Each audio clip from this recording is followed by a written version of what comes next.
And there you have it, folks. Call of Duty World at War. Um, Still to this day, probably one of my favorite installments in the Call of Duty franchise. I still very much enjoy it. Um, I have some issues with it, like for example, I do think the difficulty level is just like really ramped up between Call of Duty 4 and this one. Obviously developed by a different studio, but quite obviously also using the very same engine.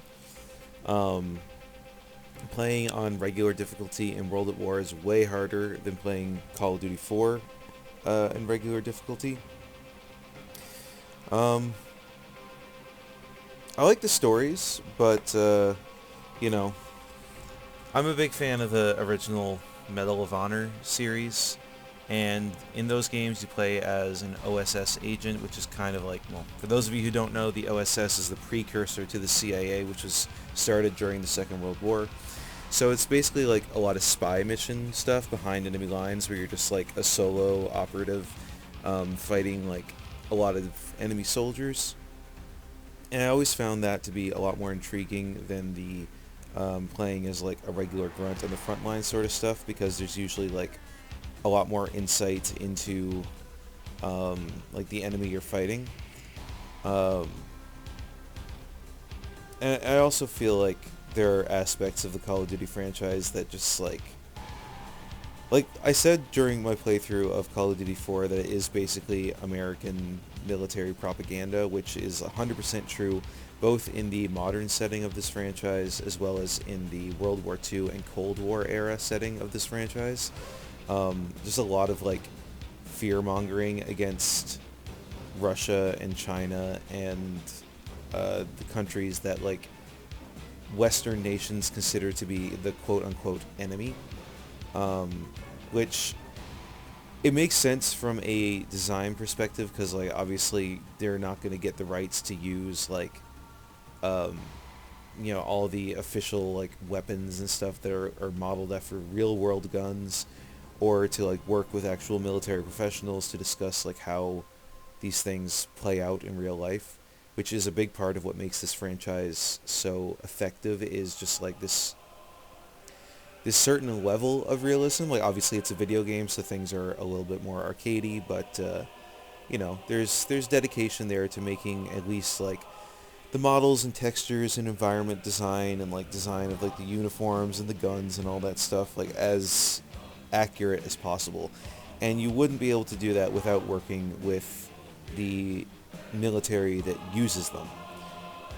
But yeah, um, I feel like stoking the fires of antagonism towards a country that like already has a tenuous relationship with the one in which this game is developed is not a great thing to do. But that's just a personal opinion. And my other personal opinion is that these games are fun as fuck. Like, I am just generally a sucker for a good old World War II era first-person shooter, whether it's based in the Atlantic or Pacific theater. Um, and I like the modern setting too. I actually think the story is very well written in the first original trilogy of Call of Duty 4, Modern Warfare, and then Modern Warfare 2 and 3. Um, Ghosts was where the franchise really lost me. I thought that game fucking sucked.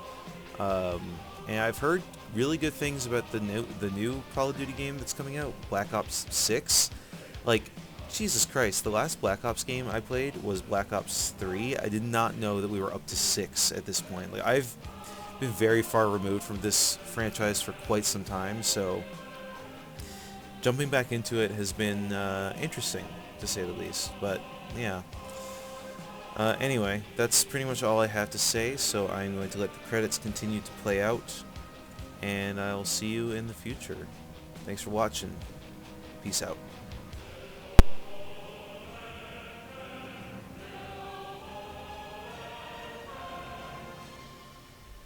Oh man, I always forget that Gary Oldman is Sergeant Reznov and Kiefer Sutherland is Sergeant Roebuck. Some big players.